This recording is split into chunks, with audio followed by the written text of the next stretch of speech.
Pirate Nation, purple and gold family, stand to your feet, put your crossbones up, and lean side to side, yeah, and lean side to side, yeah, and lean side to side, come on, yeah, welcome to the island, man, it's crazy in here, a whole sea of purple and gold waving in here, keep a plank on the shark tank, traders beware, because we got a whole bunch of rowdy sailors in here. Welcome into the Sports Objective, as we have, as always, a very special guest. We have this next guy on. A lot of fun to talk to pre-show in the green room. He's so good to us. And, of course, back for the second year for ESPN Plus, ECU analyst Seymour joining us for basketball. How are you, man? How you doing, Dave? Man? I'm doing great, buddy. Always good to talk to you. Always good to talk Pirate basketball with you. You're very knowledgeable, and it's fun, and the season's upon us. Well, I appreciate the kind words, Cy, because you and I was talking to a member of the media yesterday, the first day of practice. That's why we're having you on for basketball. Hard to believe. And I looked at that member of the media and I said, you have to understand, and I did a sigh. I said, you have to understand that Pirate basketball, to be a diehard fan like we are, it's kind of like the 80s or 90s version of the Chicago Cubs.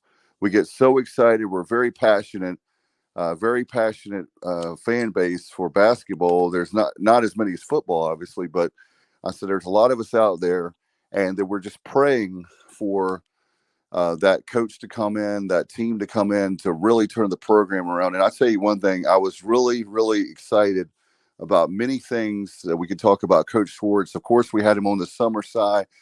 And not to oversell anyone, but I tell you, I was really impressed the way he talked to the media. I was really impressed about a lot. We'll get into that in just a second, but I just want to get your take for the fans in Pirate Nation about Coach Schwartz. Yeah, Coach Schwartz to me, and listen, and we've had really good coaches here, but Coach Schwartz is a unique hire that I think is set up perfect here for ECU. First of all, he doesn't have a preconceived idea.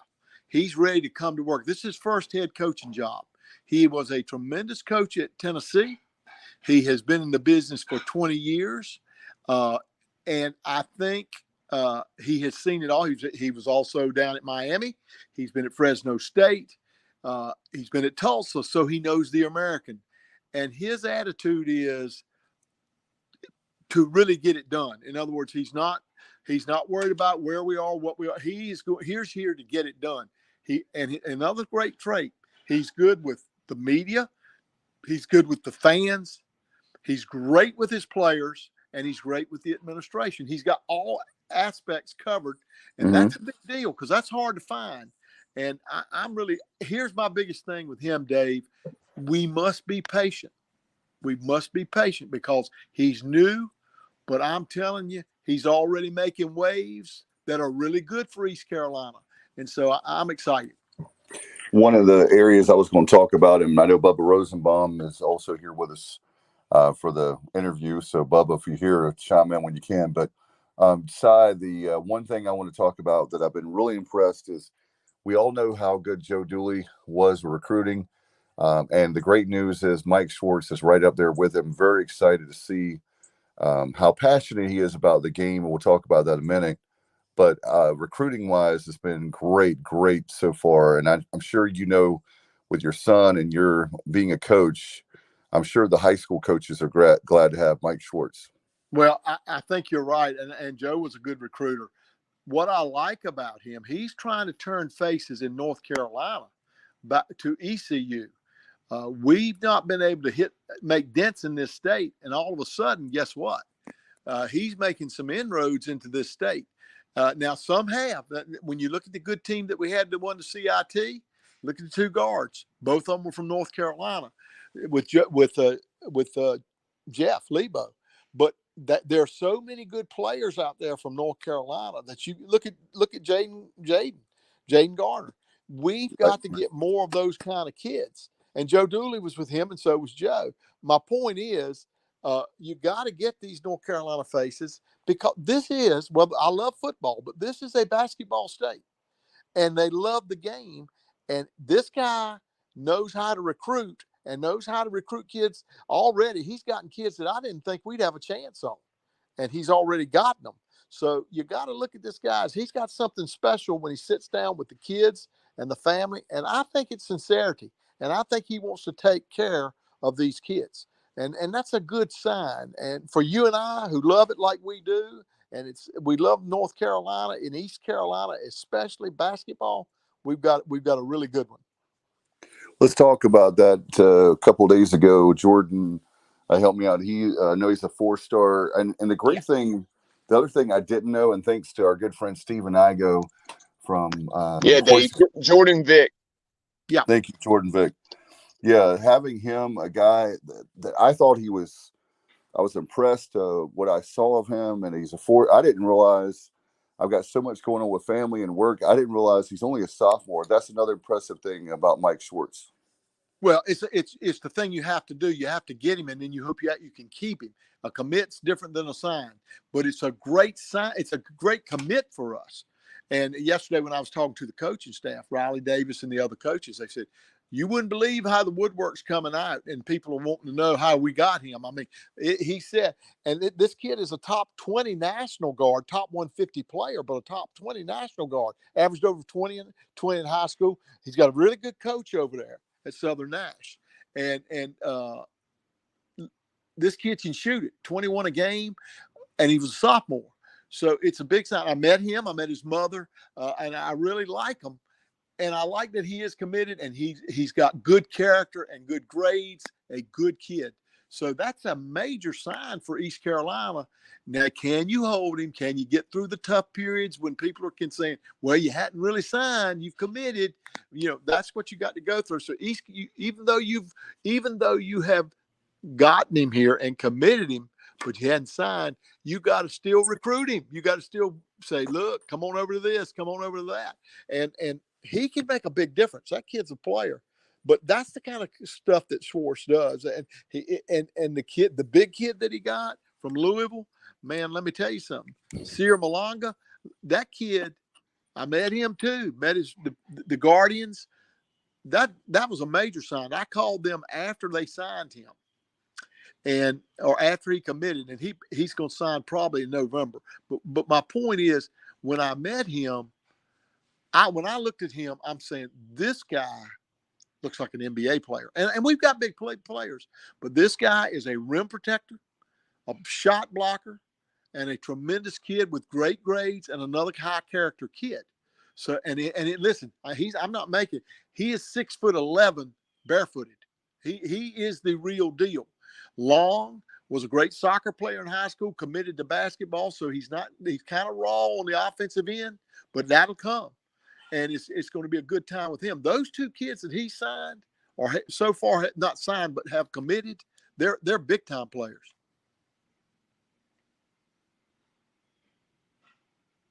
No doubt about it, Si, when you look at that, and that's so important. You can have, we were talking about that yesterday, you can have the biggest X's and O's, and you could be the greatest coach in the world, but if you don't have the Jimmy and Joes, you hear that cliche all the time, but man, is it so true. Oh, there's no doubt about it. With JUCO ball, when I was in it with Craven in junior college and community college, we always said we win back then because you win. You're going to win the game in April, May, and June. That's when you won. What did you get? What kids do you pick up? And it's the same thing in recruiting. What do you get in the recruiting class? That's when you win. And I think Mike Schwartz, and you got to understand, he did a good job this year because he had to start from scratch. And this year's going to be tough. It's going to be tough. But the athletes that he's putting out there are good athletes. And they're big. And they are American type athletes. And the American is a big time league. And we're talking about a league that's top 6 out of the 5 leagues. And sometimes we rank top 5. In the last few years, because of Houston and Memphis. This is a tremendous basketball league. So I wanted to mention something, a sidebar too, and we'll get back to Coach Schwartz. But while we have you, some of the people have been talking about with, the Cincinnatis of the world and Houston leaving. We know how great those programs are. UCF with Johnny Dawkins leaving. But this league is still going to be great. And that's one thing that for the fans that keep saying we need to go to the Sun Belt. I'm not anti the Sun Belt, but I want them to know that we have a really good basketball league. And we need to, the first thing we need to do is have a winning culture at East Carolina to win the league that we're in before we can even think about going to another league. With I think with the winning the AAC means that we're in the big dance. And I was a sophomore in college the last time we made the big dance. Yeah, exactly. Okay, that tells you something. The other thing about always remember that Mike Oresco runs this conference, and he's very good at it. I mean, very good at it. He was an ESPN exec. He's a lawyer, and we get a lot more money than these other conferences. And he makes sure we're in pretty good shape. So this is a very good league. And then when you're adding UAB, who is a good one, when you're adding North Texas, these teams are good. These teams are really good. I even asked John, our AD, I said, have they made a mistake now that Texas is leaving and Oklahoma is leaving? Is this a good move for Central Florida and Cincinnati? Because I don't know who else may leave that league. And he looked at me and he said, I'm not sure either. See, it's all so crazy now. Do we miss them? But Cincinnati's had a run because of a great quarterback and a new coach. You never know how it's going to play out. And we've got to take care of what we can do. East Carolina can do, and it's still a good league. And we brought 6 teams in to make sure the money stays good and the interest stays good.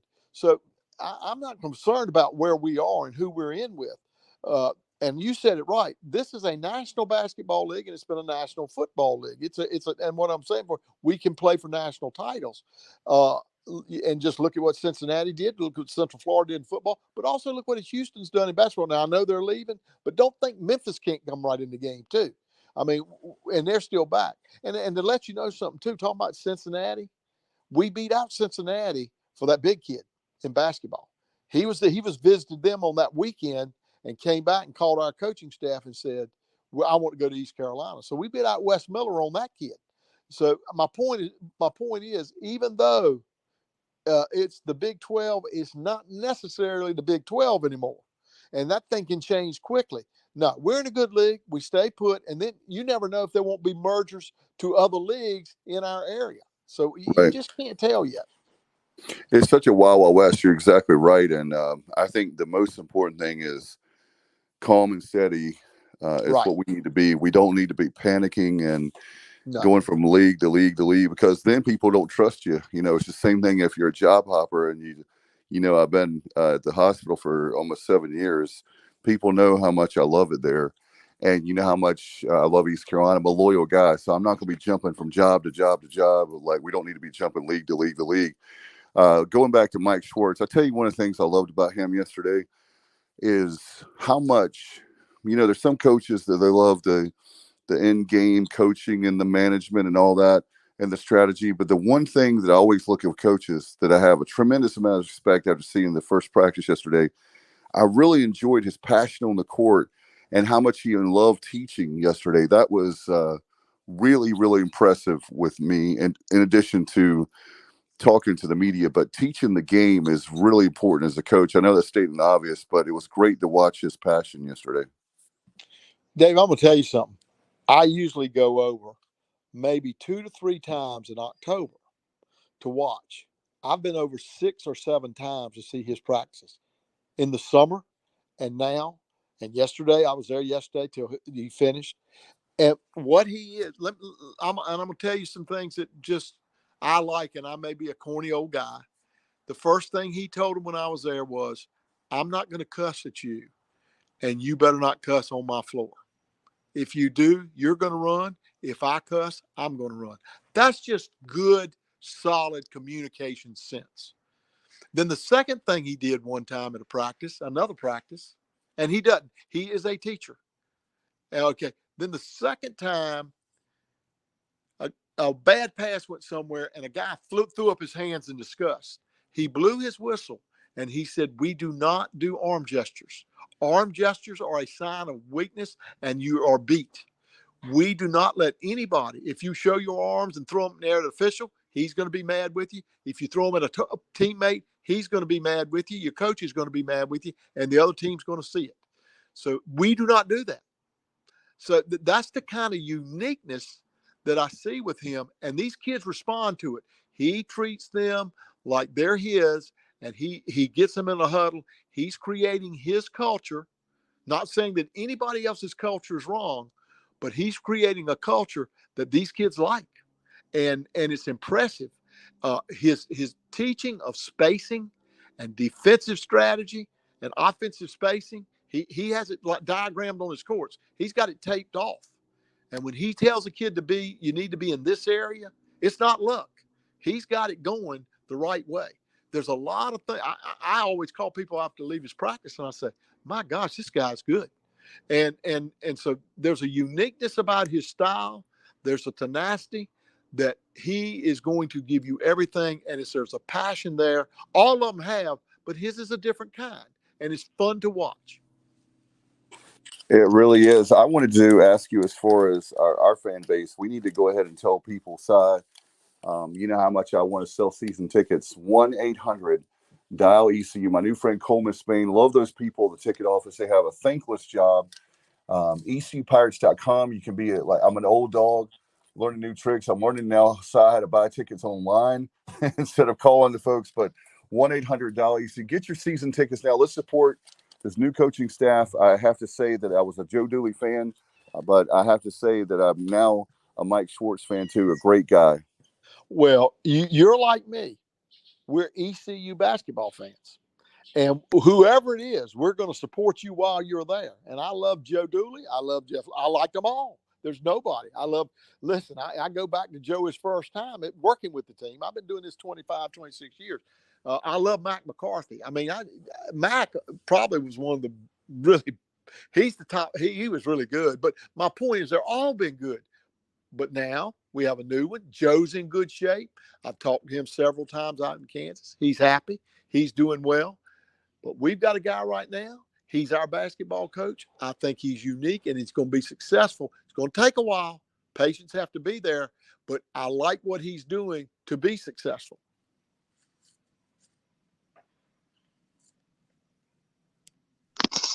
Yes, as you take a look at this roster, obviously you lose your top 6 scorers on Tristan Newton, Brandon Suggs, Vance Jackson. So if you would, talk about this roster. First, let's start off with what's returning, and we'll start with R.J. Felton, the guy who played a significant minutes a year ago. Yeah, R.J. is a great athlete. He's going to help you. Going back to things that I've done this calculations, and I've worked on it for a long time.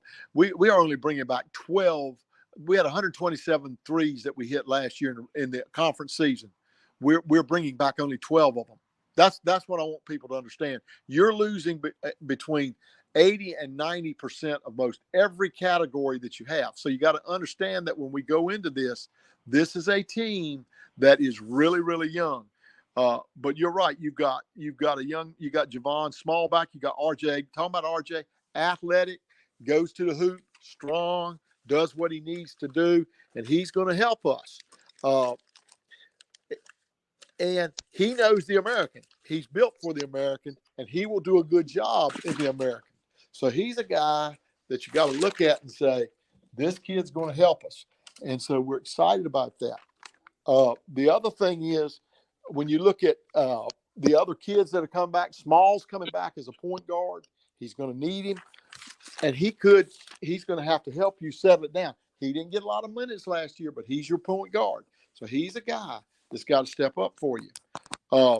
And I think when you look at the guy that's really got the most potential back is Brandon Johnson.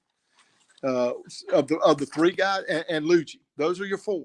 But Brandon Johnson really played well last year, and from Roseville, he's an athlete. He's going to be good. He's going to help us. So all those guys will help this ball club because they've been in the American. So that tells you about the returning guys, but none of them have great big statistical data. And I think of all the guys coming back, Brandon Johnson is probably your top-notch guy. I agree with you there. But before we talk a little bit more about Brandon Johnson, specifically. You mentioned Javon Small. It was excellent to hear Coach Schwartz yesterday at the media availability prior to the first official practice talk about how, yes, it's not as consistent as we would like for it to be at this point, but Javon Small has proven he can score. Yeah, he can score, and the other thing is he's tough and he's physical enough, so he's gonna help the ball club, and so I like that about him, and I'm glad he got enough time at the end because he's going to be a factor this year. Yes, no doubt about it, and we're not completely depleted, but you're right about one of the things I wanted to talk to you about is that very thing when you were talking about the number of threes. Bubba, how many times have you heard me talk about you're the numbers guy, and he and I have Ad nauseum about 3-point shooting. We've got to have 3-point shooting, and that to me is the telling sign that my son's in the car with me right now, and he can tell you how much he loves Stephon Curry, and Curry changed the game from a game that had maybe more of a balance. It seems like over the last handful of years, it's more of a perimeter game. You've got to be able to shoot threes. If you don't, that's the difference between winning and losing. And here again, I appreciate the fact that you bring that stat up because I think that's the telltale sign for the season. Yeah, I think we were way down as far as the percentage. I think we were like 320 or 340 out of 323. I don't know what we were, but in 300s in 3-point.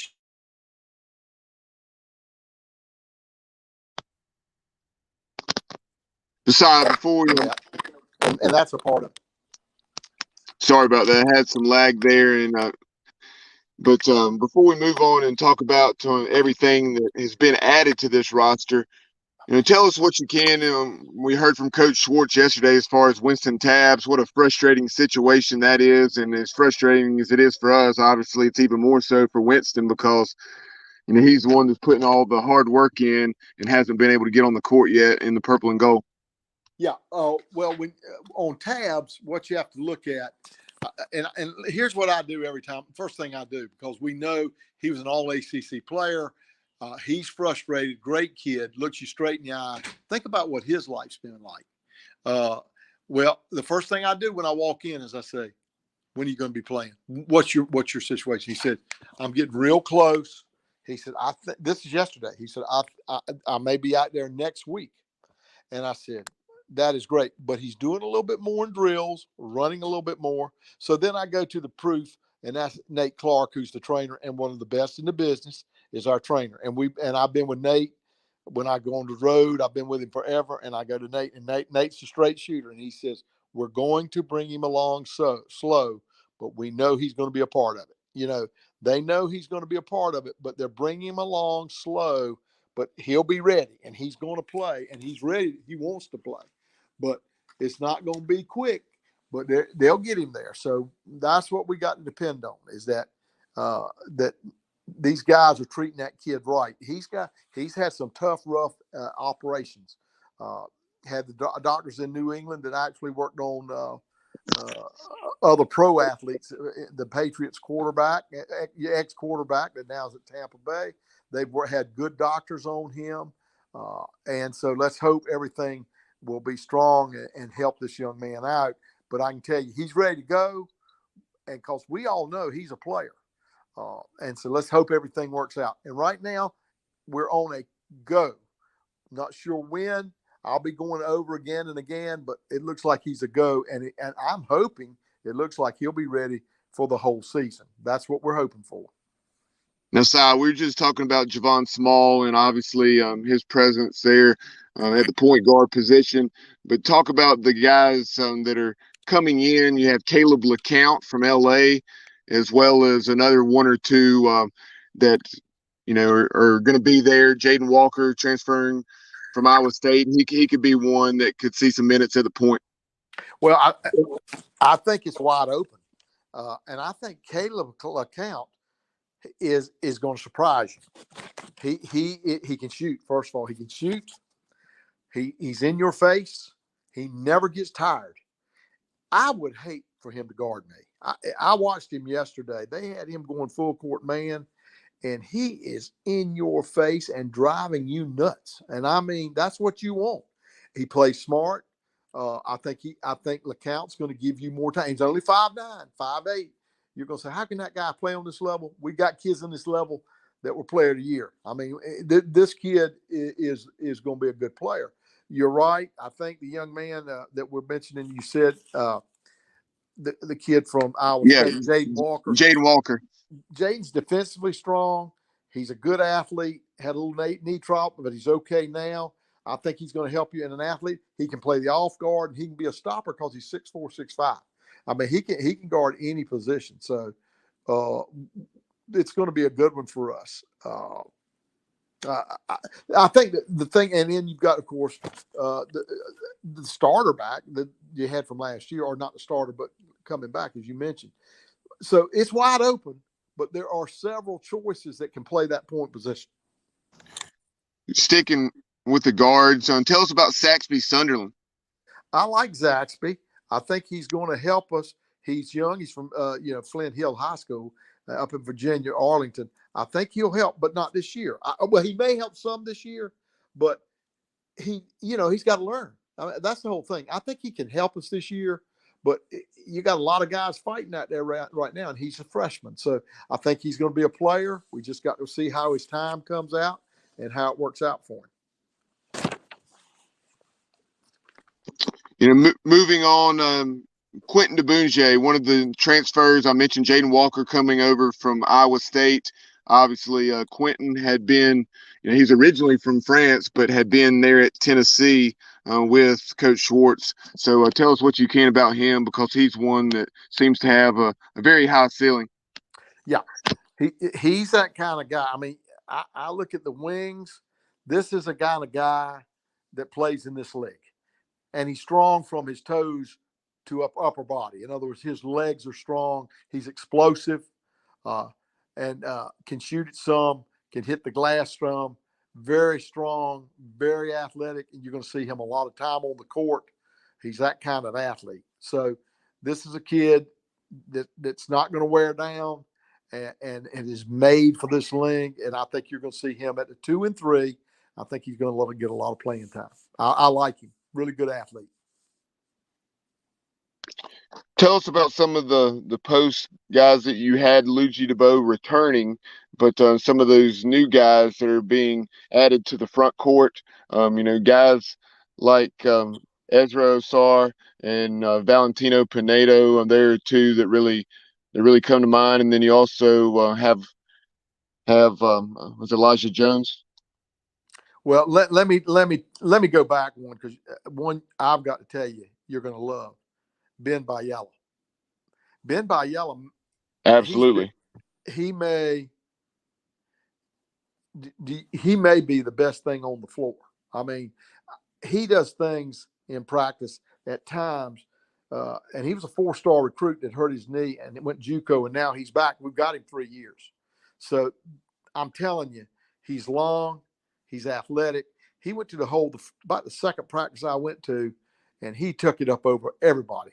I mean, they're all up there going after him, all the bigs. And he took that thing home, and it was big time. So he'll be the other. I think that could be your 2 and 3. Those two kids that you mentioned that are transferring. So could RJ Felton. There's going to be really, really play time. But Ben Bayala, he can also dribble it. I mean, he can bring it up. I mean, he's a different kind of cat. And he is fun to watch. Hey, put him in there at number 5. He's number 5. You watch him, you'll like him. He is a player, and so is Quentin. I like all the kids we've named. Now, getting to the bigs, as you mentioned, the kid that's looking good to me is Ezra Azure, the kid that's from Charlotte originally, out of Atlanta. He's 6'9". He can move. He's strong. But you got to understand, all these kids, he's a freshman. They've not played a lot on this level. So he's going to get baptized early, and that's why Luigi's important. Luigi is important because at 7'1", he's going to have to help you a lot more. He just is. So you got Luigi, you got that young man, Azure. He's going to be the real deal. You got Brandon in there. And you mentioned, who were you mentioning? Pineda. He's going to help. Valentino Pinedo from Spain. He's going to help you. He's strong. He's 6'8". He knows what he's doing. and he's going to be a national player. And, and his team is really good on the national team, and he's that good a player. He's going to be a big help to us. I still say Brandon is going to be a key. Those other guys are keys, but the young kids, Ezra's got to get in the lineup early and play some for you. He's quick. He's 6'9". He can move, and they're going to get baptized. I'm telling you, they're going to have to find out what it's like in there. I tell you, looked really good. And I'll tell you how it happened. Coach Schwartz called us in the summer. It was Todd, myself, my son Todd, who's coaching at Jones Senior. And they said, can you give us names of kids that we could look at as walk-ons that can maybe be a part of our ball club? And we were sitting there. We were at Emerald Isle, and Todd said, I don't think Ellingsworth is signed from West Carteret, and he's a player. So I called him back, and I said, Jackson Ellingsworth from West Carteret High School. So they take him in, and Coach calls me back and says, I offered him a walk-on. I talked to his parents. He's a great kid. And we offered him that. I don't know if he's going to take it. Well, he ends up taking it. And he is a great kid. And he plays in the East-West All-Star game in Greensboro and gets 31 and 20, 31 points, 20 rebounds, and ends up being the MVP. And so he comes back, and it's because he's been working out with East Carolina. He's a walk-on, and he's been working out in the summer, and he went up another step.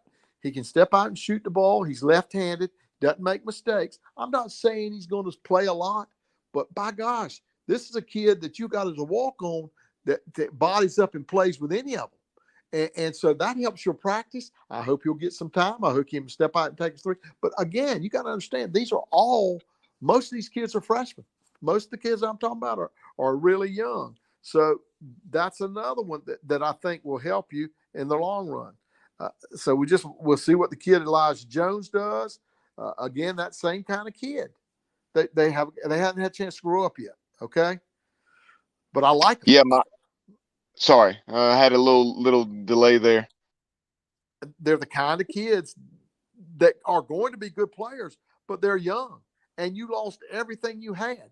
So that's why the Lugis have got to step up. DeBow, Brandon Johnson's got to step up early. These kids, RJ's got to step up early. I've been in it with ECU long enough to know upperclassmen. You got to have. That's Joe. Joe had a good ball club last year, but he had Tristan Newton, who had put 3 or 4 years in. That's the kind of kids that get it done for you. You've got to Suggs, same way. These are kids that have been playing 3 years and starting 3 years. It makes a difference, and ECU lost those guys, so it makes a big difference. So you got to be patient, but these are players. Yeah, with Jackson Ellingsworth and those numbers that he put up certainly caught my eye, and like what I saw of that young man. And then it's going back to Valentino Pinedo. I'm very impressed when I talked to him and the footage I've seen of him. And, last year, Gabe Mikulas and I, we talked to you after a couple of ball games. And my hope is that Valentino can provide, that type of production, whether it's the short term or the long term. Exactly. And listen, you got to understand that kid. I talked to Coach Schwartz yesterday. I said, how's he looking? He said, you got to understand, he's been playing all summer on his national team and working hard. And then he comes into us and we work him hard. And then about 2 weeks ago, he hit a block, I'm worn out. And then now he's coming back. He got a little bit of a rest, and he's coming back and playing extremely well. He's got, and you said it right, he's got the footwork of Gabriel Mikulas. He's going to get a lot of he's going to go to the line because he gets you up in the air, moves you, has good footwork. He's got that European footwork, and that guys will jump and they'll foul him, and he's got a chance to go to the line. He's going to be a factor in all this. No doubt, Cy. It's great to have you on tonight because we're excited about basketball. I know Media Day coming up next month, but early on in the sports thing, what is something that maybe fans don't know about Mike Schwartz? I know how much he loves Greenville. I know how much he's been in the community. I know the fact that he is, as he said at his press conference yesterday, before the media availability before practice about somebody asked him about that very question. He's actually getting the kids involved in different sports, meaning to support those other programs. And for example, I know they have a tailgate just for the basketball team, tailgate for football. And that was another thing I was impressed about Coach Schwartz. He wants them to be good Pirates. Yeah, he does. He wants them to be good Pirates. And he also wants them to hear philosophies from different groups and people that will talk to him about sports on film or whatever, to understand about the character of life. He is so down to earth and looks you straight in the eye, and it's so sincere. And when he calls them in at the end of the practice, it's the same way. And when they finish practice, they come over, they shake your hand and they say, "Thank you for coming to our practice." That's the way and that's coming from the head coach. That it is a different level of buying in with him. It's deeper, and he wants it to be a long-term rooted program. And that's why I think people have to go out and support them, but also they have to not only support them, they have to understand and be patient, because this team is young. I mean, one of the youngest teams we've ever had. And they've not been on this level, and it's going to take a while. And the schedule's tough. The schedule is, to me, is really, really difficult. I told Coach Schwartz, I think it's too hard for your first year. And I think I'm not the only one that's told him that. I think some of the administration have told him the same thing. When you're playing, look, think about what we're doing. He's playing Charlotte on the road, Wilmington on the road in the non-conference, and South Carolina on the road in basketball. That's three, and Old Dominion.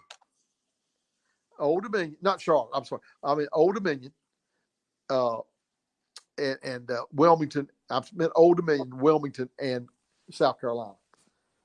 Jeff Jones at Old Dominion's been there forever.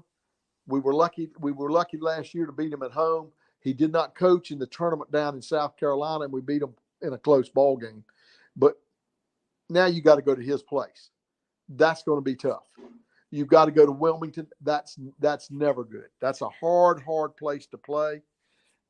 And they're going to want us this time. And then you go play South Carolina in Greenville, South Carolina. That's a home game for South Carolina. I don't care what anybody says. That's three of you. You got Coppin State, who's picked to be second in their league. You got an early season tournament that's going to be tough. So for the non-conference, I think you need to win 10 or 11 games. He's got his work cut out for him. I'm just saying that it's a tough non-conference. And then let's look at his conference schedule. He opens with Temple at home, and then he's got Wichita State out there. He's got Central Florida at home, Memphis, and Cincinnati. That's his first 5 games. Memphis on the road, Cincinnati on the road, Wichita State on the road. Those 3, who are, by the way, picked. These guys are always picked at the top of the league. Wichita State's going to be tough. So I'm just telling you, this is a tough early schedule for him and a tough non-conference schedule for him. And we have to be there as Pirate people to really support his program. And you take a look at that season opener against the Mercer Bears 6 weeks from yesterday, as we're recording this on Wednesday, the 28th of September. But that season opener is on November 8th against Mercer in Minges, the first of 3 consecutive home games to begin the Schwartz era. And Mercer, they were down a little bit last year by their standards. I think they had right around or maybe slightly below 500 record in the league in the SoCon. But that's a program that's accustomed to having a decent amount of success. Well, I was at the game when they beat Duke in the NCAAs in Raleigh.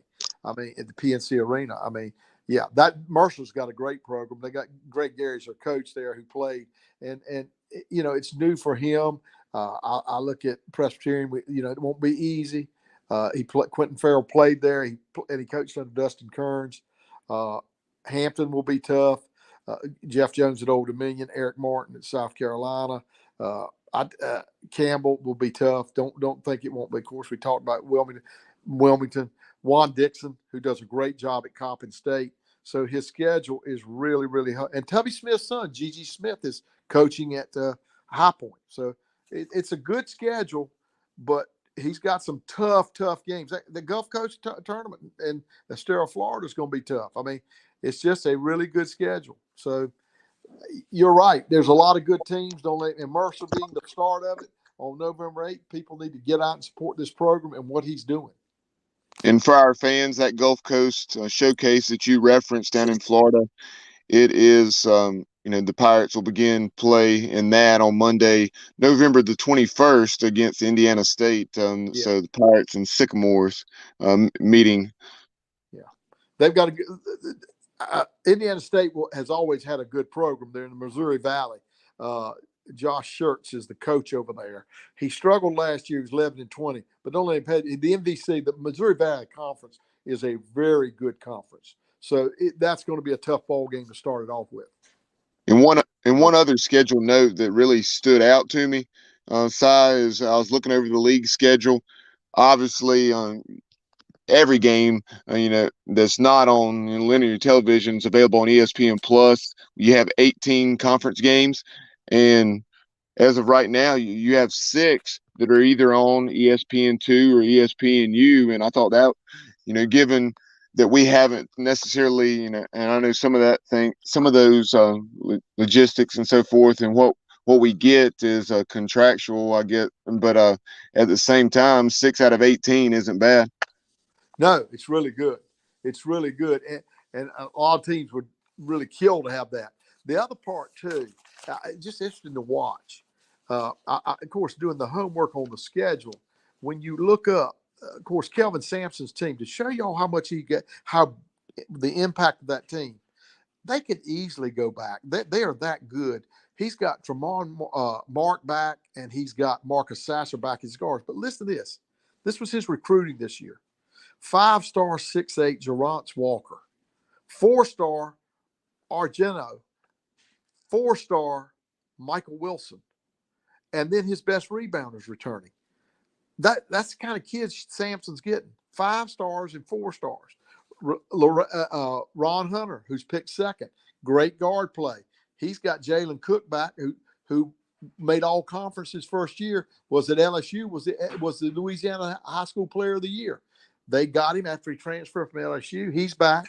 Jalen Forbes, who played at Alabama, great player. They've got their 1 and 2 guards back. Memphis got Kendrick Davis, who was the Player of the Year in the league for SMU. Jankovic retired.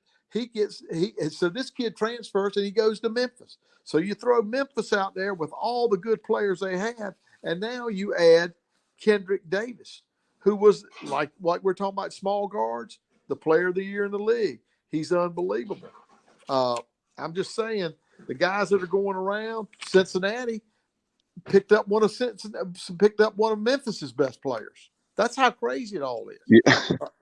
Suggs is going to be our player. Suggs is going to be playing for UCF. I mean, it's the portal makes a big difference.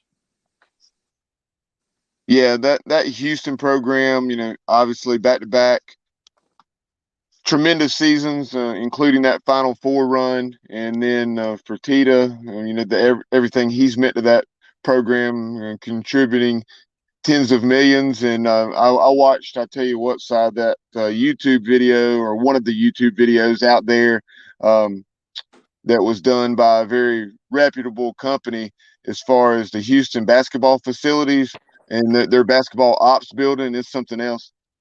Oh, it's wonderful. I tell our administration, go to the Memphis game.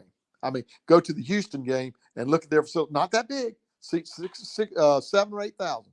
Not that big, but it is plush. It is well thought out. And as you said it, that man did it all. The billionaire did it all. And I tell you what, it is a great facility. And Houston, it's a program. It is. Don't be surprised where they end up next year. Well, aside, we need a new arena, and I understand there's a rumor going around Pirate Nation that we'll have a new 10,000 seat arena in Greenville. It's going to be called Seymour Arena. Have you heard anything about that? Well, that's good to hear. I'm glad to hear that. You know what? I just you guys know this, and we all know this. If you fill that arena at East Carolina, we are the most rabid fans in the conference. That really, there's nobody like East Carolina fans.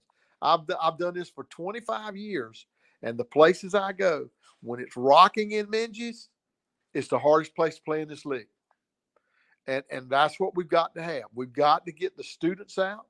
We got to sell them, make sure they get out there, and we got to make sure they stay, because it's going to be tough this year. You got a great coaching staff. Trust me on that. But when it's rocking in Minges, it's the scariest place in the league. Cincinnati's good. I like Cincinnati, but I'm telling you, there's no place like Minges. No place. Hey, and Si, you referenced and you talk about the staff, Coach Morton, Coach Riley Davis. Last thing I had for you in the last few days, it was announced Reggie Williams, who was a back-to-back NCAA scoring leader, about 15 years or so ago, at least at VMI. Just talk about him and his addition to the staff as director of player personnel. Well, I talked to Coach Schwartz about him yesterday, and what's good about not only what's good, Reggie's going to be he was 11 years in the pros. I mean, he's a pro guy, but not only that, he played at VMI, and so he's a high character guy, really good to the kids, going to help them out. Jake Morton, I want to go back to this so you'll know this. Jake's not there right now, and the reason being his daughter got in a car wreck, and she's not in good. She's hurting. It's bad. So he's not. So you make sure you keep them in your prayers and understand that what he's going to. Because I like Jake, and he's a good coach. He's been around the block. But I think going through the coaching, I think it's important we do this. Riley Davis is going to. I love Riley. He's hitting every North Carolina school. He's in the East. He goes all to the high schools. I think Nick Matson's going to probably move up because Jake's going to struggle a little bit. Nick's going to be a hardworking guy that's got great personality. Don't let anybody kid you. Probably the one that needs to get the most credit of all of them is the young lady, Jessie Higdon. Jessie came over with Mike Schwartz from Tennessee. She is wonderful as the ops person. She is a hard worker, doing a lot of good things. So this is a great staff, and I'm leaving off people. I mean, Matthew Weinsberg's there, Keith Poe's there, of course, Nate Clark. He's one of my favorites. Josh Giardina is there. This is a heck of a staff. But my point is, they're all good. They're all good people, and they're all working hard. We got to support the program and stay with it. And just kind of a quick sidebar about Reggie Williams. It's pretty impressive, the list that he played with. Steph Curry, Kevin Durant, Russell Westbrook, Kawhi Leonard, Tim Duncan, Manu Ginobili. It's unbelievable. I know it. It's amazing what he's doing. He is, and you can tell he's good with the kids. The other thing I hated yesterday, you'll love this. They're doing a rebounding drill, and he's at the top of the key shooting at least 3 or 4 feet behind the top of the key, and he made 7 out of 10. They never got a rebound. I said, he's got to throw it up, just hit the board or something. He's such a good shooter. He didn't mean to make it, but he was making them, trying to hit the glass, and he had to go in with him. He's just a shooter. Si, I wanted to ask you if you would give me the honor of being a part of my Washington Commanders support group. I was wondering if you'll join us each and every week. I'm all in. Because I need all the help I can get. You're one of the most positive people I know. You're one of the most positive people I know. I need all the help I can get. I'm all in. That's all I can tell you. I'm right with you.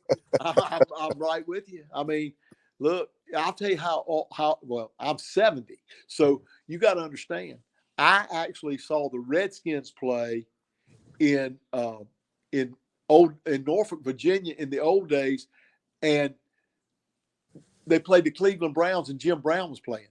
Wow. Yeah. Dr. Frank Ryan was the quarterback. They were playing at the field where Old Dominion plays now, Foreman Field. They would play a couple of scrimmage games in Norfolk every year. And of course, I was from Elizabeth City, Camden County, and it was only 45 minutes to the stadium. So we went up. I went twice. One was with St. Louis, and one St. Louis Cardinals back then, and the other one was with the Cleveland Browns. 2 scrimmages I saw in there. So I'm a diehard. I'm right with you. I'm there. Well, Si, thank you so much. And I know that you're going to be with Patrick Johnson for the second year on ESPN Plus as the analyst for East Carolina. We're so excited. It's been our program has come a long way from the days of just a few games on home team sports. Now I'm spoiled now, Si. I get to see TV and our good friend Jeff Charles on the radio. Nobody like Jeff. You're right. And nobody like Patrick. And listen, David Horn is unbelievable, but Mike Perry's doing a good job on radio. Jeff's there's only one Jeff. He's just really special. And then you look at David Horn is that way too, special. And Patrick Johnson does a heck of a job. Patrick doesn't get enough credit. He understands basketball. He understands the state of North Carolina. He's really good. And I enjoy working with him and our producers and all with ESPN Plus are the local guys. Will is running our show in there. And and all the staff is East Carolina people. And they are a treat and do a heck of a job. Exactly. Greg Pierce, hard to beat. I'll put those guys, like I told you pre-show, those men and women, I'll put them up against anyone in the country, and I'll win every time. Si, thank you so much. We appreciate your time. We're looking forward to Hard to Believe basketball season just around the corner in a month and a half, and we'll be with you, obviously, probably once again before then. But thank you so much for the long visit. We'll talk to you again very soon. Dave, Bubba, thank you both for everything you do. Go Pirates. Keep it up.